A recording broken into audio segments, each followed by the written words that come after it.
নির্বাচনের ট্রেনে উঠে গেছে বাংলাদেশ। শুরু হয়েছে আনুষ্ঠানিক প্রচার। বাংলাদেশ জাতীয়তাবাদী দল বিএনপির চেয়ারম্যান জনাব তারেক রহমান আজ সিলেট থেকে শাহজালালের মাজার জিয়ারতের মাধ্যমে শুরু করেছেন বিএনপির যে নির্বাচনী প্রচার সেখানে জনসমাগম গত রাত থেকেই আসতে শুরু করেছিল সেই গ্রাউন্ডে। সেখানে আজ তিনি বক্তব্য দিয়েছেন, নির্বাচনের প্রচার শুরু করেছেন।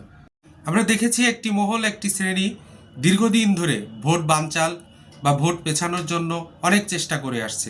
কিন্তু ভোট একটি দেশের জনগণের গণতান্ত্রিক অধিকার। তার নিজের অধিকার প্রতিষ্ঠার প্রথম ধাপ হচ্ছে ভোট দেওয়া।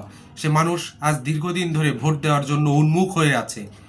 এখন দেখার বিষয়, মানুষের এই ভোটের প্রতি তীব্র আকাঙ্ক্ষা থেকে তারা যেন ভোটের মাঠ থেকে না পালিয়ে যায় বা তারা আরও যেন বানচাল করার কঠোর চেষ্টা না করতে পারে।